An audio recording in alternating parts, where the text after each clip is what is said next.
I respectfully disagree podcast. Uh I don't know where this one's gonna go. But this one is actually by request. So shout out to the people on Facebook tonight that suggested that I turn this into an episode.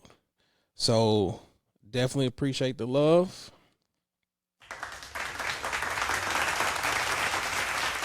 For a minute there, it felt like I felt like nobody rocking with the podcast, man. So that kind of made me feel good. So that's why I'm turning on the mic real quick, man. The time is currently 11:13 p.m.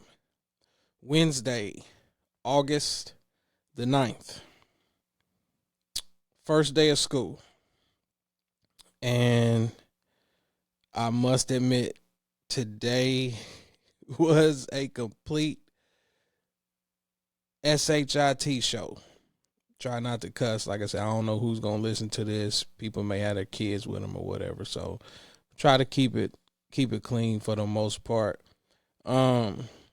If you all are new to the podcast, new to the channel, please do me a favor, hit that thumbs up, like, share, subscribe. Most importantly, subscribe, as I am on the road to 500 subscribers.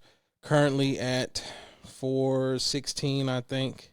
So up 6 subscribers since I last did an episode. So again, I appreciate the love and support. So like I said, man, y'all be sure to subscribe to the channel, man. Go check out some of these episodes.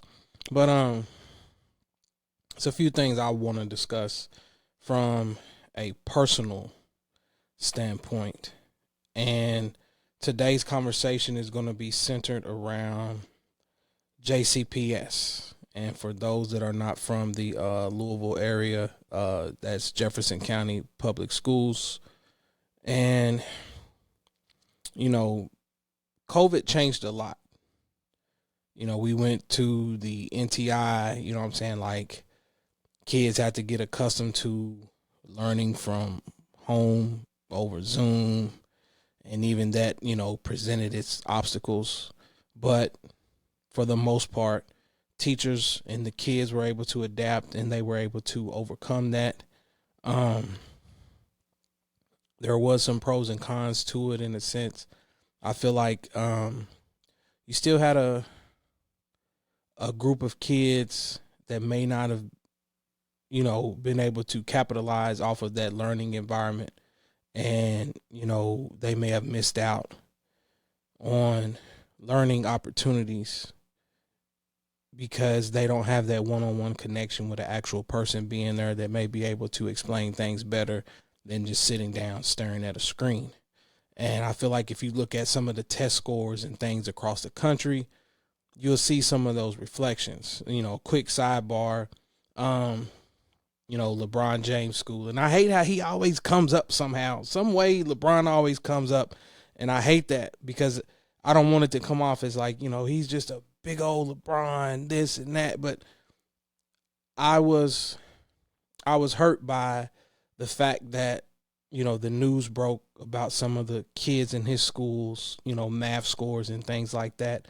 And people turned it into a big circus in terms of trying to make a mockery of him. And I'm like, okay, cool. You may not like him as a basketball player, whatever, but if you got to stoop down to, you know, making fun of kids at the expense of him, then I feel like that's the lowest of the low. And for those that really understood what that school was built for, then you would already understand that that school was intended for kids who were already struggling in the classroom. There's an amazing documentary on YouTube that you can check out for those that didn't know that. But a lot of those resources and things are for those kids that come from poverty-stricken areas, environments, kids that have, you know, learning disabilities and things like that. They were already performing at a low level in school. So this is just, you know, a building or a facility for them to get all the attention, all the focus. So shout out to all of those teachers, anyone involved with that, for trying to help those kids. And then for them to already know that once you get past those hurdles, then there's an opportunity to go to college waiting for you at the end. I would never frown upon that in any shape, form, or fashion. So to mock LeBron or make fun of the situation and try to turn that into a basketball thing, I feel like that's extremely low. But again, that's neither here nor there. The whole point of me bringing that up was because when COVID hit, again, you introduce a whole nother learning environment to these kids that may, it may not benefit them. If you're already a student that is, you adjust and learn at a faster rate than others, then cool. You can sit down via Zoom or Skype and learn without no setbacks. But for a child that really needs hands-on or somebody to show him or her, then they're going to struggle. And like I said, it's going to show up in the test scores. Well, not only that, coming back into the building following COVID, for us here in Louisville, there were school bus issues, shortage on bus drivers and things like that. And, we're not going to discuss some of the reasons why, but there was a shortage on bus drivers. So that in its own self led to kids arriving at school late, getting home late, and a lot of the parents and things were, complaining about some of those circumstances. And that brings us to today's conversation. I hate that I, danced around that, but JCPS decided that they were going to implement new start times for schools across the city. And I have it pulled up here. So the earliest is going to be 7:40 to 2:20. That's going to include several elementary, middle schools, and high schools.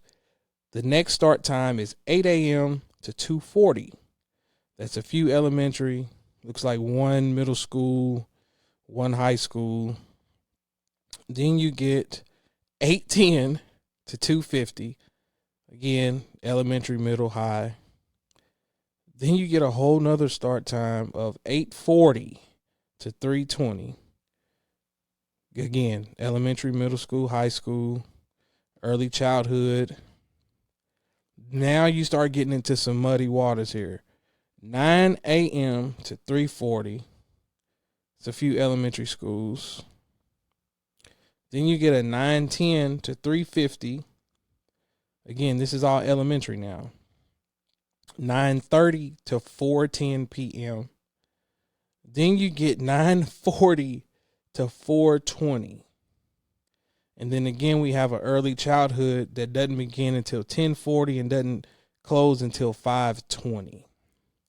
Now, when they introduced this, several people voiced their concerns with why they're even trying to implement some of these changes.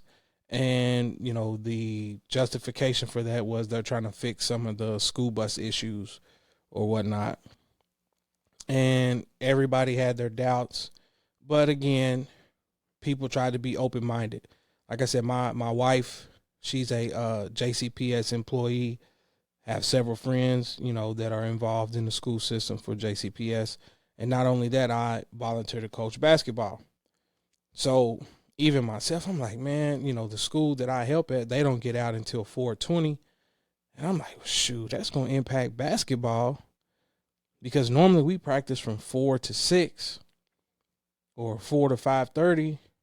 And if school's getting out at 4:20, by the time you clear the building, kids getting dressed, like, man, you talking about starting at 5 o'clock possibly. And, this is fall, winter time. So once the time changes, man, you talking about kids not leaving school until 6:30, 7 o'clock and things like that. So in the back of my mind, I kind of had my doubts. But, most people was like, dang, this interferes with my work time.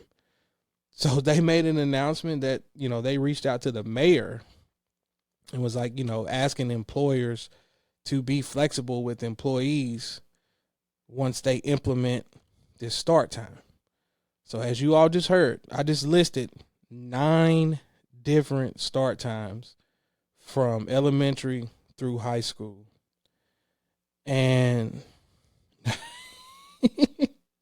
when I tell you today, the first day of school was a complete circus, like that's an understatement. And the reason why I'm doing this tonight is because children did not get off the school bus until 10 p.m. Now, originally, I made a post via social media earlier where, parents were complaining. I have a elementary school not too far from the house, so I can look out my back door and see all the traffic this morning. And, it's expected. It's the first day of school. You know what I'm saying? Like, it's the first day. Like, it's going to be traffic. Kids parents want to walk their kids to the classroom, things like that.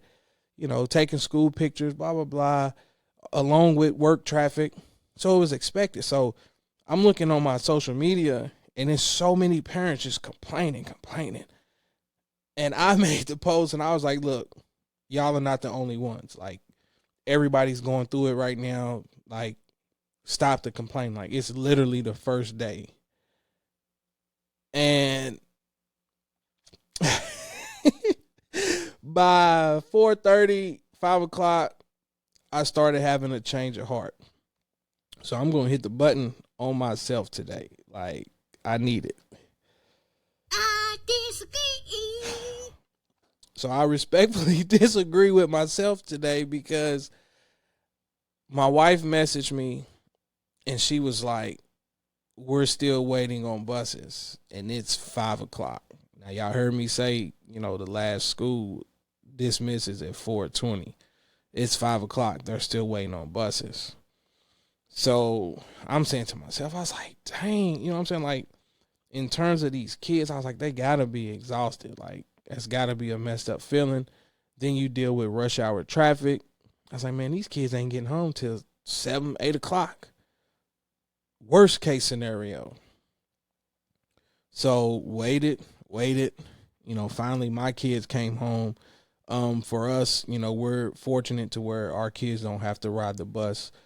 Shout out to my family.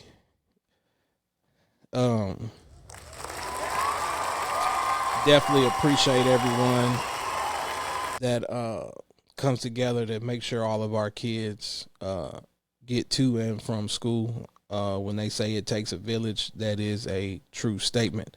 So shout out to my family. Like I said, we have a little system in play where, everybody does their part to pick the kids up, take them. If I got to do it, leave work, at a decent time to get to them, then, we make it happen. So my kids get home and I go ahead and get them fed or whatnot. And my wife at 6:30 is like, we waiting on one more bus. And I'm like, wait a minute. Like, all right, this is a game changer. So finally, my wife gets home. It was a little after 7 o'clock. Now, keep in mind, it's like she's been gone all day. Man. We're talking about up 6:30, 7 o'clock in the morning, making sure the kids is, where they need to be at, getting dressed and things like that. I have to be at work. And that's a 12-hour day. As soon as she comes in, of course, we go through the kids' backpacks, paperwork, blah, blah, blah. So she don't even get a break. And we're sitting here, and now I'm seeing all the posts on social media where parents have still, they're still waiting on their kids to come home. And that is highly unacceptable. And sure enough, we're sitting there, my wife's still working on the computer after 9 o'clock, like nonstop. The kids have showered, got into bed, and she gets a text alert saying that, JCPS has announced that there are still kids on the school bus. And it's 10 o'clock at night. We're watching the 10 o'clock news. They actually make the statement, hey, there are still kids on the bus. And sure enough, a few minutes later, they announced that all kids have been dropped off. But, bro, we're talking about 10 o'clock at night. So this right here is proof, in my opinion, that this idea does not work. Like, you got to go back to the drawing board, scratch it. Because 10 o'clock with children getting off the school bus is unacceptable, especially when you're talking about elementary school kids and things like that. I've seen a few comments and posts where it's like, okay, well, if you're that concerned and you should have got in your car and found your kid and this and that. And it's like, to me, in my opinion, again, that's easier said than done. Some people don't have means of transportation. So you can't just hop in and say, hey, let's go track down the bus, get my kid off the bus. It's not that simple for some people. And shout out to Coach Keith. He made a comment tonight. You know, he said that he has the bus drivers' backs. Hopefully they show up tomorrow. And then when I thought about it from that perspective, I was like, dang, like, I can't imagine what that feels like as a bus driver. It's like you out all day, all night, and then go home, get you a little bit of sleep, and then you got to wake up to be ready to do it all over again tomorrow, knowing that ain't no telling what these parents are saying to these bus drivers. And a lot of this stuff, it's out of their control. I said I'm not going to disclose a lot of the, stories and things that I've read and heard, that transpired. I'm not here to sit here and bash JCPS because that's not fair. I understand the motive, what it is that they were trying to accomplish. I've heard that they were trying to take models and things from other major cities and try to implement it into some of these decisions. And it's like, no, like you're dealing with a situation where you were already short on bus drivers, and you're talking about blending all of this in with people who are already commuting to work. Like, to me, that's a recipe for disaster. And they should have known that, or they should have thought about it. And this is where, in my opinion, you have people that make decisions, and some of those decisions don't necessarily impact them directly. So it's like you don't understand the magnifications. No, the ramifications. That's the word I'm trying to use. Magnifications. Oh, Lord. You don't understand the ramifications of what these decisions are doing to the general public. And a lot of this impacts the working class citizens. So it's like, if you are on a schedule to where, like, you know what, I'll use myself. I get up at 6 o'clock in order for me to get off at 3:30 each day. And I say 3:30 because last year my kids get out of school at exactly 3:30.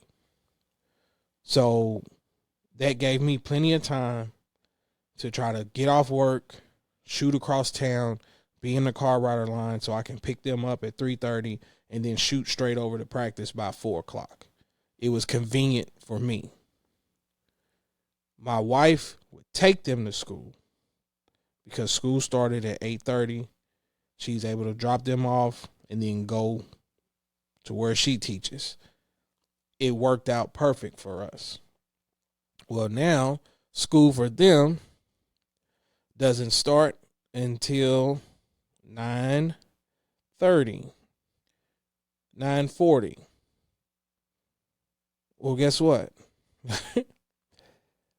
I got to be at work at 6 o'clock. She's got to be at work usually by no later than 9. She's trying to work out some kinks and things, and we're still trying to figure out, what's going to be in the best interest for us and making sure they get to school on time. But it's like, like I said earlier, we figured out, different options on how to maneuver or whatever. But it's like, for some people, they don't have that option. You don't have that window to where you can be flexible and go pick your kids up or drop them off. If you got a regular, 7 to 3, 3 to 11, like, you can't say, hey, excuse me, I got to go drop my kid off at school, or I got to go pick my kid up. That's not an option for everybody. So for them to make that decision and come up with this idea, it's like, I feel like you didn't take the working class people in consideration. Not only that, you didn't take in consideration time change. Like, pretty soon, time is going to change. It's going to start getting dark, 5 o'clock, 5:30. And if kids are just now leaving the building, then you got kids on these school buses at all times of the night, pulling up at bus stops, dropping them off, asking kids to walk home or wherever they got to go to in the dark, in the wintertime. Like, that's just, to me, again, this is just my opinion, and I'm not going to keep rambling, but it's like, that to me is just foolish. Like, who would even sit down and think about that? If we're talking about middle school, high school kids, that's a little bit different. But if elementary school kids is still in the building at 5 o'clock, 6 o'clock in the winter, like, that's crazy. Not to mention, like I said earlier, you start talking about recreational activities, basketball, things like that. Now you pushing practices back. Most middle schools, their games are directly after school.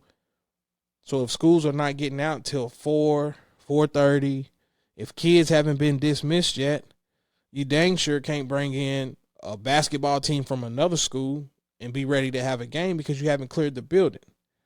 Or not only that, you got a middle school that may get out at 3:40. It's getting ready to play against a school that don't get out until 4:20. How are you going to do that? So it's like it's too many unknowns for them to roll out this decision the way that they done. I feel like, in my opinion, they should have done maybe a trial run, waited until right before Christmas break or something like that, and say, you know what, we're sending out a notification to the parents for this week. We're going to try this new time, see how it is, gauge it, and then starting spring, we'll see if we can slowly start implementing it and adjust accordingly. But to just boom, throw this in here, change all the bus routes. Man, you got kids getting on 2 or 3 different buses trying to commute back and forth. And it's like, come on now. You can't ask a 5 or 6-year-old to know what bus they're going to get on, change over, know that bus, memorize it, so that on the way home, you get on that bus to be able to switch again. Like, come on, man. It's too much. It's too much. And like I said, I just wanted to get on here and give my thoughts on it, because I feel like today was just get rid of it. I know it's expected to have, some setbacks or whatever when you're trying something new, but children getting off the school bus at 10 o'clock at night, that's highly unacceptable. And I'm pretty sure tomorrow it's going to be a lot of disgruntled parents. And the fact that the superintendent declined to make a statement tonight speaks volumes. Like, you were part of the decision making, you were involved in part of the decision making processes. So when it doesn't work the first day, you got to be prepared. Like, once them school buses was showing up late this afternoon and them kids was getting on school buses at 6 o'clock, 7 o'clock, you should have been preparing a statement then. It shouldn't have required kids getting off the bus at 10 o'clock. And I'm looking dead in the camera when I say this. It shouldn't require kids getting off the bus at 10 o'clock for you to feel like, now I have to say something. And you wasn't prepared for it, which again shows me that something's got to give. Something's got to give. And I've seen several posts where it's like, there's board meetings coming up, so people need to come out and express their concerns and things like that, and maybe something can be done about it. But I can't see this staying like this, not after what happened tonight. And again, I got a lot of friends on social media that have shared, a lot of their perspectives and experiences today with having to go pick their kids up in person, because if they would have been waiting on the bus, some of their kids might have been on that 9 and 10 o'clock drop off. And that's very unfortunate. And now you're talking about having to get your kids straight in the house, get them bathed, get dinner prepared, and then turn around and put them right in the bed so they can turn around and do it again. It's like, man, these kids don't even have the opportunity to be a kid. I know for us, it's like, man, we get out of school. Hey, can I go outside and play? Can I whatever? Come in, get you some supper, take a shower, go to bed. But man, these kids is coming straight off the bus and it's dark. Go straight to the shower, get you something to eat. Good night. And as adults, you don't even have time to sit down and ask your kids, how was your first day? Did you like school? Did you meet any new friends and things like that? It's like, come on, man. Y'all got to do better. Y'all got to do better. But enough rambling. Like I said, this was by request. People wanted to hear my thoughts, and I definitely appreciate that. Like I said, I was kind of in a dark space in terms of the podcast, been trying to figure out some new methods and things to try to help grow it. So, for people to reach out and say they would like to hear my thoughts on it, man, I really do appreciate that. And I got some conversations in store. Different people hit me up, said they want to join the podcast. So we're going to make it work. So y'all hit that like, share, subscribe. Tell a friend and tell a friend. Y'all let me know in the comments section what were some of your experiences today, first day of school. I always love seeing the kids' pictures and things like that. So it started out good this morning. Everybody looked nice. All the kids looked good going to school, man. But I'm sure it was a lot of tired babies when they walked in that door. And it's like, I did see one post where this lady said that her child was scared.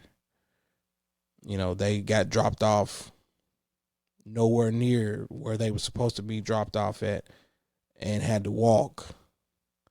And it's like, come on, man. Nah. Can't leave these babies out here to fend for themselves and having to make decisions and things like that. In today's climate, there's a lot of scary people out there. You never know. And I hate to put that fear out there, and I hate to even end on that note with such a negative thought, but it's still a reality. Like, you dropping these kids off in the middle of the night, anything can happen. So, in my opinion, JCPS got to scratch this idea. Pretty sure they ain't going to be able to do it right away, but y'all going to have to fix that. So, like I said, man, y'all let me know in the comment section, man, what's y'all thoughts? Share some of your first day experiences, whether or not you had to deal with the bus situations. If your kids got dropped off on time, then share those experiences as well. Let people know that there is some kind of positive to it. Give it time to kind of find that flow and get into a rhythm of things. And like I said, it could have been just a situation where the bus drivers are new. They're trying to learn the routes. Who knows? Hopefully they offer all these parents a reasonable explanation. But I know tomorrow you're going to be right back at it again. Pretty sure it may be some kids that don't even come to school tomorrow, man. Who knows? But anyways, man, y'all hit the subscribe button for your boy, please. And we are out. Ass toasted, no competition. Unleash coasting. I feel so high, I feel so live. My body's in the twine. Unleash coasting. I feel so live, and I know why. That I can't deny. Unleash coasting. Goody fine wine, fools, malt liquor. Wish me I'm high class.